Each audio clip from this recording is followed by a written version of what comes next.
দর্শক আমন্ত্রণ আজকে চট্টগ্রামে শুরুতেই জানিয়ে দেব শিরোনামগুলো। বন্দরনগরীর পাম্পগুলোতে দীর্ঘ অপেক্ষায় মিলছে না চাহিদা মতো তেল, ভোগান্তি না কমায় ক্ষোভ বাড়ছে গ্রাহকদের। 3 ঘন্টা ধরে বসে আছি, ওখান থেকে লাইন একটাও সরা। ব্যাংকিং ডিপ্লোমা পরীক্ষাটাও মিস করেছি শুধুমাত্র তেলের জন্য। গাড়িতে একদমই তেল নাই। চট্টগ্রাম বিভাগে সবচেয়ে বেশি হামের প্রকোপ কক্সবাজারে। 24 ঘন্টায় নতুন করে 39 জনের রোগ শনাক্ত, আতঙ্কে অভিভাবকরা।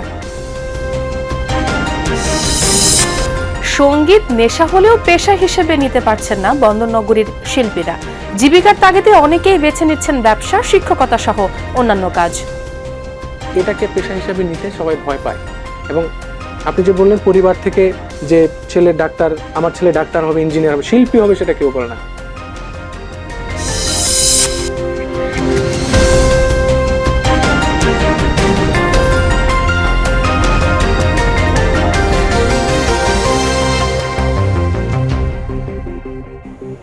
এতক্ষণ শিরোনাম দেখছিলেন, সঙ্গে আছে আমি ছোঁয়া খন্দকার। চট্টগ্রামে জ্বালানি তেলের সংকট দিন দিন বেড়েই চলেছে। শহরের অধিকাংশ পেট্রোল পাম্প বন্ধ থাকায় সীমিত সংখ্যক খোলা পাম্পগুলোতে ভিড় করছেন চালকরা। ঘন্টার পর ঘন্টা লাইনে দাঁড়িয়েও মিলছে না কাঙ্ক্ষিত জ্বালানি, ফলে চরম ভোগান্তিতে পড়েছেন সাধারণ মানুষ থেকে শুরু করে জরুরি সেবা খাতে সংশ্লিষ্টরা। সরবরাহ সংকটের কারণে পরিস্থিতি দিন দিন আরও জটিল হয়ে উঠেছে। বাসাবাড়ির জেনারেটর, হাসপাতাল কিংবা জরুরি সেবার প্রতিষ্ঠান, বিদ্যুৎ ছাড়া যেখানে এক মুহূর্ত চলা সম্ভব নয়, সেখানে জ্বালানি সংকটে ড্রাম হাতে ঘন্টার পর ঘন্টা লাইনে দাঁড়িয়ে থাকতে হচ্ছে ভোক্তাদের।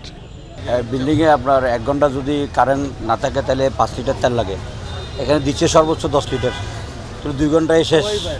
আমরা প্রতিদিনই এখানে সিরিয়াল ধরতে হচ্ছে, সকাল 8টা থেকে দিনের 3টা পর্যন্ত সিরিয়াল ধরে তেল পেতে কষ্ট হয়ে যাচ্ছে। আশা করি যদি লাইনে সিরিয়ালে দাঁড়াইছি, যদি সিরিয়ালে তেল কাকে তো দিব না, আলে তো পাই মনে তেল বুঝে যাবো। আইসিইউতে রোগী বুঝতেছেন তো, 1 সেকেন্ডের জন্য কারেন্ট বন্ধ হতো, পাওয়া যাচ্ছে না। কিন্তু একটা গাড়ি নিয়ে সারাক্ষণ আমরা বসে থাকতে হয়, গাড়ি সাইডে রাখি, নলে 2 জন মানুষের ড্রাম নিয়ে বসে থাকতে হচ্ছে। তীব্র গরমে দীর্ঘ সময় অপেক্ষার পরও মিলছে না প্রত্যাশিত পরিমাণ জ্বালানি, এতে বাড়ছে ক্ষোভ ও ভোগান্তি। শহরের অধিকাংশ পেট্রোল পাম্প বন্ধ থাকায় যে কয়টি খোলা, সেখানে হুমড়ি খেয়ে পড়ছেন চালকরা। 7টায় আসছি যে 3 ঘন্টা ধরে বসে আছি, ওখান থেকে লাইন একটাও সরা নাই। এই লাইন তাও আজকে এখানে 10:30 থেকে তাল দিচ্ছে। ওই দিন আরেকদিন লাইন ধরছিলাম, 10টায় দিছিল। আমি আমার পরিবারকে সময় দিতে পারতাম, আমার গুরুত্বপূর্ণ কাজ আছে। ইভেন হচ্ছে যে আজকে আমার ব্যাংকিং ডিপ্লোমা পরীক্ষা ছিল, আমি সেই ব্যাংকিং ডিপ্লোমা পরীক্ষাটাও মিস করেছি শুধুমাত্র তেলের জন্য। গাড়িতে একদমই তেল নাই। ফেসবুক বা অনলাইনে আসলে দেখি কি তেলের জাহাজ আসতেছে, বাংলাদেশে তেলের জাহাজ ঢুকতেছে, কিন্তু ঢুকতে শুনি শুধু অনলাইনে আর ফেসবুকে। সংকটের মধ্যে পড়ছি, আমরা সবাই যদি সহযোগিতা করি তাহলে দেশটা আগের মতো স্বাভাবিক হবে। এখন আমরা নিজেরা যদি সচেতন না হই তাহলে সরকার বলেন যে বলেন কেউ ঠিক করতে পারবে না। ডিপো থেকে পর্যাপ্ত সরবরাহ না থাকায় চাপ সামলাতে হিমশিম খাচ্ছে পাম্প কর্তৃপক্ষ। কয়েকদিন আগেও চাহিদা মতো ডিজেল মিললেও এখন তাও আসছে না। চাপ তো দিনে দিনে বাড়তেছে, যেটা কমার চিন্তা ভাবনা হয়েছিল সেটা নাই। কিন্তু এখন আপনি দেখতেছেন না, আগে আসছেন যে আগে ছিল যে অকটেনের চাপ, কিন্তু এখন দেখি যে ডিজেল নিয়েও অনেক সমস্যা পড়ছে। হাজার হাজার গ্যালন বাইরে আপনি দেখতেছেন। তো জুবাইর রিফাত, যমুনা নিউজ, চট্টগ্রাম। এবারে চট্টগ্রামের পেট্রোল পাম্পগুলোর পরিস্থিতি জানবো। সেখান থেকে যোগ দিচ্ছেন সহকর্মী জুবাইদ ইবনে শাহাদাত। বন্দরনগরীর পাম্পগুলো তেল সরবরাহ কেমন দেখছেন এবং গ্রাহকরা কি চাহিদা মতো তেল পাচ্ছেন কিনা? তেলের যে সংকট সেটা এখনো আছে, এবং এই যে তেলের সংকটটা সেটা মূলত ডিপো থেকেই যে তেলগুলো আসে সেখান থেকে চালানটা কম আসার কারণেই এই তেলের সংকটটা। এবং যারা এখানে পাম্পের বিক্রয় কর্মীরা আছেন বা পাম্প মালিকরা আছেন, তারা নিয়মিত অভিযোগটা জানাচ্ছেন তাদের যে জায়গায় 3 থেকে 4 গাড়ি তেলের প্রয়োজন হয়, সেই জায়গায় তারা তেল পাচ্ছেন মাত্র 1 গাড়ি বা 1.5 গাড়ি এরকম। এবং এই তেলের চাহিদাটা কিন্তু দিন দিন বাড়ছে, এবং মানুষের মধ্যে একটা আমরা প্যানিকও দেখতে পাচ্ছি যে তেলের দাম হয়তো বাড়তে পারে, তাই আগে ভাগেই তারা তেলটা সংগ্রহ করে রাখছেন। অনেক জায়গায় মজুদেরও বিষয় আমরা দেখতে পাচ্ছি। ডিজেলের মজুদের কারণে বিভিন্ন জায়গায় অভিযান পরিচালনা করে জেলা প্রশাসন, বিএসটিআই তারা জরিমানা করেছে, এমনটা আমরা দেখতে পেরেছি। পাশাপাশি তেলের নতুন চালানও কিন্তু আসছে, প্রতিনিয়ত তেলের জাহাজ আসছে, এবং যার কারণে সরকার থেকে যে কথাটা বলা হচ্ছে তেলের সংকট নেই, কিন্তু সেই সংকটটা আসলে কোথায় সেটা সাধারণ মানুষের প্রশ্ন। এবং এই যে তেলের সংকটটা, সেই সংকটটা আদৌ কৃত্রিম সংকট নাকি আসলেই এই সরবরাহ ঘাটতির কারণে এমনটা হচ্ছে, সেটা পর্যালোচনা বা যাচাইয়ের একটা দাবি বা যৌক্তিক একটা প্রশ্ন সাধারণ মানুষ তুলছেন। সকাল থেকে লাইনে দাঁড়িয়ে সন্ধ্যার দিকে তেল পাচ্ছেন এমনটাও দেখছি, আবার তেল দেয়া হবে না, পাম্পে লেখা আছে অকটেন বা ডিজেল নেই, সেই পাম্পের সামনে দাঁড়িয়েও আমরা দেখতে পাচ্ছি অনেকের অপেক্ষা, যদি কখনো পাম্পটা খুলে তারা যাতে সিরিয়ালে বা লাইনে আগে দাঁড়িয়ে তেলটা সংগ্রহ করতে পারেন, এই চেষ্টা তাদের মধ্যে আমরা দেখছি। এবং তেলের বেশ কিছু পাম্প আমরা ঘুরে দেখেছি চট্টগ্রাম শহরে বন্ধ আছে, যার কারণে এই সংকটটা তৈরি হচ্ছে। মোট কথায় চট্টগ্রামে তেলের সংকটটা এখন আছে, এটা কাটানোর জন্য যথাযথ পদক্ষেপের দাবি জানাচ্ছেন সাধারণ একদম। জুবায়েদ, অনেক ধন্যবাদ আপনাকে। এদিকে দেশে জ্বালানি সরবরাহ পরিস্থিতি নিয়ে কোনো সংকট নেই, এমনটাই জানিয়েছেন সড়ক, রেল ও নৌ পরিবহন মন্ত্রী শেখ রবিউল আলম। সকালে চট্টগ্রামের ন্যাশনাল মেরিটাইম ইনস্টিটিউটের 28তম ব্যাচের প্রশিক্ষণ সমাপনী কুচকাওয়াজ অনুষ্ঠানে প্রধান অতিথি হিসেবে যোগ দেন মন্ত্রী। পরে সাংবাদিকদের বলেন, জ্বালানি খাতে বিদ্যমান চ্যালেঞ্জ মোকাবেলায় সরকার বাস্তবভিত্তিক ও কার্যকর পদক্ষেপ নিচ্ছে। দেশের বিভিন্ন পেট্রোল পাম্পে প্রয়োজন অনুযায়ী জ্বালানি সরবরাহ করা হচ্ছে বলেও জানান তিনি। বলেন, জ্বালানি ঘাটতির বাস্তব কোনো কারণ নেই, তবে কিছু অসাধু মহল জ্বালানি মজুত করে কৃত্রিম সংকট তৈরির অপচেষ্টা চালাচ্ছে। পাম্পগুলিতে যে পরিমাণ তেল সরবরাহ করা হতো, এখন তার চেয়ে আরও বেশি করা হচ্ছে কোনো কোনো সময়, কিন্তু দেখা যাচ্ছে তাতে চাহিদা পূরণ হচ্ছে না। এই কৃত্রিম একটা সংকট তৈরি করার অপচেষ্টা আছে বিধায় আমাদের কাছে প্রমাণিত হয়েছে, এবং আপনারা দেখবেন যে অনেক জ্বালানি বিভিন্ন জায়গা থেকে উদ্ধারও করা হয়েছে। চট্টগ্রাম বিভাগের মধ্যে হামের প্রকোপ সবচেয়ে বেশি কক্সবাজারে। গত 24 ঘন্টায়ও নতুন করে 39 জন শিশুর হাম শনাক্ত হয়েছে। গত 1 জানুয়ারি থেকে এখন পর্যন্ত কক্সবাজারে আক্রান্তের মোট সংখ্যা 537 জন, মৃত্যু হয়েছে 6 জনের। বর্তমানে হাসপাতালে ভর্তি আছে 94 জন। প্রতিদিন হামের উপসর্গ নিয়ে শিশুরা ভর্তি হচ্ছে হাসপাতালে। এই অবস্থায় কক্সবাজারে শিশুদেরকে হামের টিকা দেওয়া হচ্ছে অগ্রাধিকার ভিত্তিতে। অন্যদিকে চট্টগ্রামে এখন পর্যন্ত হামে আক্রান্ত শিশুর সংখ্যা 39 জন, মৃত্যু হয়েছে 1 জনের।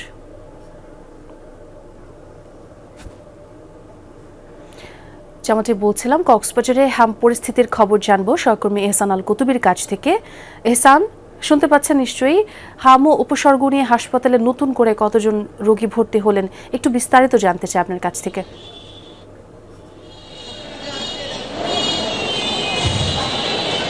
ছোয়া, কক্সবাজারটা হটস্পট বলা যায়। কক্সবাজারে প্রতিদিন হামের রোগী ভর্তি হচ্ছে বিভিন্ন হাসপাতালগুলোতে এবং আবার চিকিৎসা নিয়ে আবার চলে যাচ্ছে। আজকে আমি যদি আপডেটটা বলি, গত 24 ঘন্টায় কক্সবাজার সদর হাসপাতালে কক্সবাজারের হাসপাতালগুলোতে 23 জন রোগী ভর্তি হয়েছে এবং এ পর্যন্ত সব মিলিয়ে 112 জন রোগী ভর্তি হয়েছে। এখন পর্যন্ত যে হাসপাতালগুলোতে যেসব রোগী আছে সেই রোগী হিসেবে 112 জন। তন্মধ্যে কক্সবাজার সদর হাসপাতালে আছে 81 জন এবং চকরিয়াতে আছে 9 জন এবং সবচেয়ে বেশি আছে হচ্ছে মহেশখালী এবং রামু। এই দুইটা কিন্তু হটস্পট। এই দুইটাকে ঘিরেই কিন্তু আমরা গত 5 তারিখ যে হামের টিকাদান কর্মসূচি সেটি শুরু হয়েছিল এবং আজকে পর্যন্ত 29 তারিখ থেকে এ পর্যন্ত নমুনা প্রেরণের যে সংখ্যা সেটা হচ্ছে 302 জন এবং সব মিলিয়ে 1 মাস 2026 থেকে এ পর্যন্ত টোটাল রোগী আক্রান্ত রোগীর সংখ্যা হচ্ছে 634 জন। তো তার মানে বোঝা যায় কি পরিমাণে রোগী ভর্তি হচ্ছে এবং আবার চিকিৎসা নিয়ে বাড়ি ফিরছে। সেজন্য কিন্তু কক্সবাজারের যে সদর হাসপাতাল সেখানে কিন্তু 20 শয্যার আইসোলেশন সেন্টার খোলা হয়েছে এবং কক্সবাজারের যে চকরিয়া তো 30 বেডের, আবার রামুতে 30 বেডের এবং মহেশখালীতে 30 বেডের। আর আগামী 20 তারিখ থেকে কি সারা দেশে যে টিকা কার্যক্রম শুরু হবে সেটির সারা দেশের যে নিয়ম অনুযায়ী কক্সবাজারেও কিন্তু শুরু হবে। ছোয়া, এহসান, অনেক ধন্যবাদ আপনাকে। সুই হয়ে ঢুকে ফাল হয়ে বের হয়, প্রচলিত এই প্রবাদ বাক্যটি বাস্তব উদাহরণ মিলেছে চট্টগ্রামে। ভুয়া পরিচয়পত্র ও লাইসেন্স দিয়ে ড্রাইভারের কাজ নিয়ে বানিয়ে রেখেছিলেন গাড়ির ডুপ্লিকেট চাবি। চাকরি থেকে বের করে দেওয়ার পর সুযোগ বুঝে ওই ডুপ্লিকেট চাবি দিয়েই চুরি করে নিয়ে যায় মালিকের প্রাইভেট কারটি। এমনকি চিনতে না পারার জন্য চুরির আগে পরিবর্তন করে বেশভূষাও। তবে এত কৌশলের পরও বাঁচতে পারেনি আইনের হাত থেকে।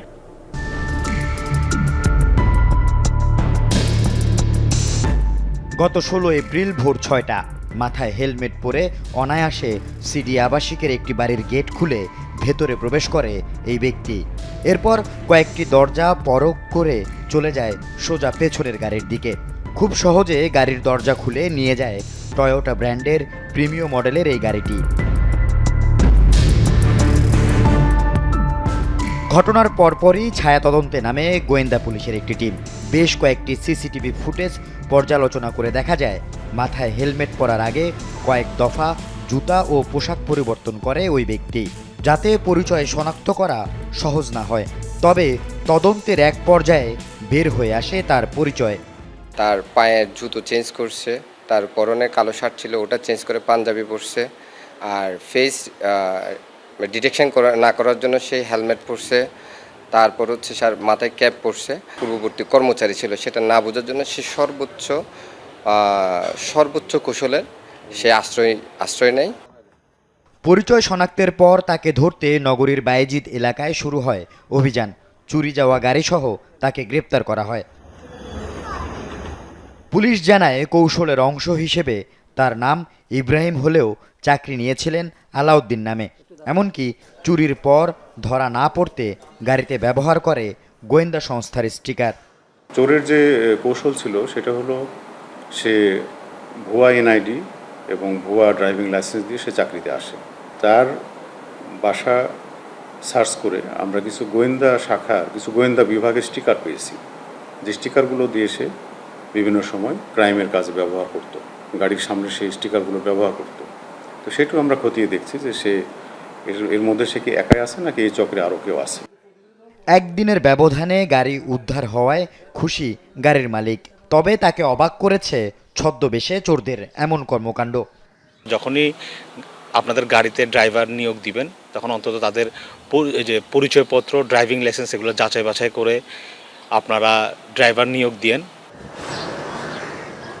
আল Amin Shikdar, Jamuna news, Chattogram. Heritage zone সিআরবিতে আবারও বেসরকারি হাসপাতাল নির্মাণের গুঞ্জনে ক্ষোভ জানিয়েছেন পরিবেশবাদীরা। যে কোনো মূল্যে প্রকৃতি পরিবেশ রক্ষার অঙ্গীকার ব্যক্ত করেন তারা। প্রকৃতি ও পরিবেশ ধ্বংস করে হাসপাতাল নির্মাণ প্রক্রিয়ার বিরুদ্ধে সিআরবিতে রবিবার থেকে শুরু হচ্ছে নানা কর্মসূচি। সিআরবি রক্ষায় প্রধানমন্ত্রীর হস্তক্ষেপ কামনা করেছেন বিশিষ্টজনরা। সিআরবির প্রকৃতি পরিবেশ ধ্বংস করে বেসরকারি হাসপাতাল নির্মাণ করা হবে। 2021 সালে সরকারের এমন সিদ্ধান্তের খবরে পুরো সচেতন নাগরিকরা ক্ষোভে ফুঁসে ওঠেন। শুরু হয় বিরোধিতা, আন্দোলন, সমাবেশ, মহাসমাবেশ। এক পর্যায়ে এই সিদ্ধান্ত বাস্তবায়ন থেকে পিছু হটে তৎকালীন সরকার। এবার আবারও একই গুঞ্জন উঠেছে চট্টগ্রামে রেলমন্ত্রীর আগমন ঘিরে। তার পরিদর্শন শিডিউলে উল্লেখ রয়েছে সিআরবিতে প্রস্তাবিত হাসপাতাল নির্মাণের স্থান ঘুরে দেখবেন তিনি। গবেষণায় দেখা গেছে সিআরবিতে 223 প্রজাতির উদ্ভিদ রয়েছে। শতবর্ষী এসব বৃক্ষ শুধু ছায়াই দেয় না, এটি শহরের ফুসফুস হিসেবে খ্যাত। তাই এই সিআরবি রক্ষায় এরই মধ্যে আন্দোলনের ডাক দিয়েছেন সমাজকর্মীরা। আমরা আশা করব বিএনপির নেতারা আসবেন, এসে চট্টগ্রামের এই ঐতিহ্যবাহী জায়গাটাকে রক্ষা করবেন। এটা কোনো ক্রমেই এবং চিকিৎসক হিসাবে দৃঢ়তার সাথে বলতে পারি, কোনো ক্রমে এটা এর জন্য উপযুক্ত না। পরিবেশবিদরা বলছেন চট্টগ্রামের সিআরবি কংক্রিটে ঢেকে যাওয়া নগরীর ভেতরে যেন লুকানো এক বনভূমি। এমন একটি হেরিটেজ স্থানে স্থাপনা নির্মাণ আইন বিরোধী বলেও মন্তব্য করেন তারা। কমার্শিয়ালি একজন ব্যক্তির লাভের জন্য এখানে হাসপাতাল করাটা খুবই দুঃখজনক এবং আমি মনে করি সেটা চট্টগ্রামবাসীর জন্য অনেকটা কলঙ্ক হবে, যেটা চট্টগ্রামবাসী কখনো করতে দিবে না। সেই পুরানো শগুন আবার নতুন করে থাবা মারছে, এটা কোনোভাবেই চট্টগ্রামবাসী মেনে নেবে না। সিআরবি শুধু একটি সবুজ এলাকা নয়, এটি শহরের ভেতরে তৈরি হওয়া এক ধরনের প্রাকৃতিক অক্সিজেন কারখানা, যেখানে মানুষ শুধু সময় কাটায় না, বরং কিছুটা স্বস্তি খুঁজে পায়। এটি বাঁচিয়ে রাখার দাবি সাধারণ মানুষের। এটা যদি কেটে বিনষ্ট করে এরকম একটা বড় প্রতিষ্ঠান করা হয়, তবে এটা আমি মনে হয় পাবলিকের জন্য দুঃখজনক এবং এটা হতে দেওয়া মনে হয় উচিত হবে না। আল আমিন শিকদার, যমুনা নিউজ, চট্টগ্রাম। বলা হয় গান যতটা না পেশা তার চেয়ে বেশি নেশা। বাস্তবেও যেন তাই। বিশেষ করে চট্টগ্রামের সঙ্গীত জগতের বাস্তবতা কঠিন। শুধু গান গেয়ে জীবিকা নির্বাহ দুরূহ তাই আয়ের বিকল্প উৎস বা পেশা বেছে নিচ্ছেন বন্দরনগরী শিল্পীরা, যারা মানুষের মনের আনন্দের খোরাক যোগান তাদের জীবন ও সংগ্রামের।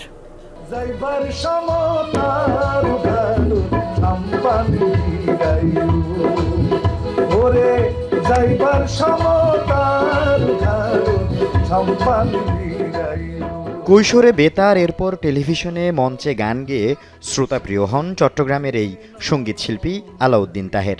এটাকেই পেশা হিসেবে নিলেও নানা সংকটে এখন ভালো নেই এই জগৎ।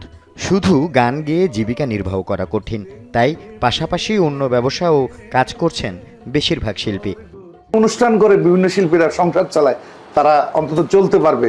এই অনুষ্ঠানগুলি যদি বন্ধ হয়ে যায় তাহলে অনেক শিল্পী না খেয়ে মরবে। কিন্তু সাউন্ড সিস্টেমের একটা ব্যবসা আছে ছোট্ট, ওখান থেকে তাও এখন আর আসে না, অনুষ্ঠান কমে গেছে যেহেতু।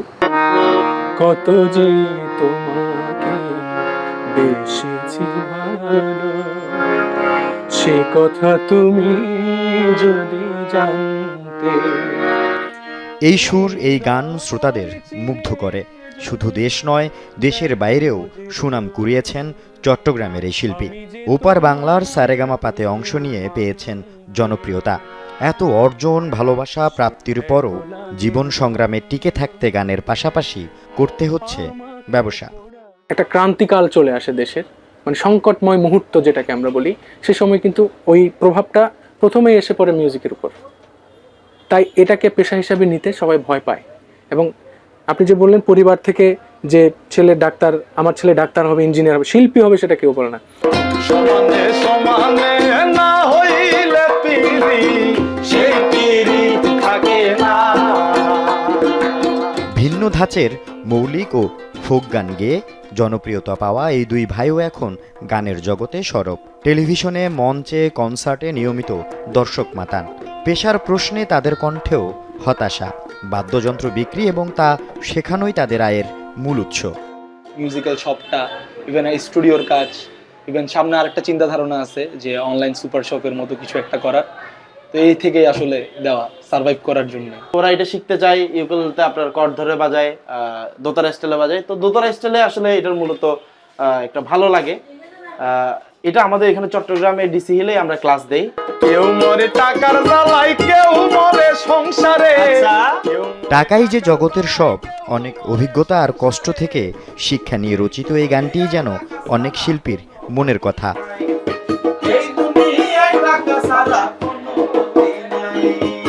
সত্যি এই দুনিয়ায় টিকে থাকতে হলে টাকা ছাড়ার কোনো বিকল্প নেই। তাই তো ডিপ্র দুর্জয়ের মতো এমন শিল্পীরা জীবনে টিকে থাকার জন্য খুঁজছেন আয়ের বিকল্প পথ। আল আমিন শিকদার, যমুনা নিউজ, চট্টগ্রাম। দর্শক, এই ছিল আজকে চট্টগ্রামে। এতক্ষণ যারা সঙ্গে ছিলেন সবাইকে ধন্যবাদ।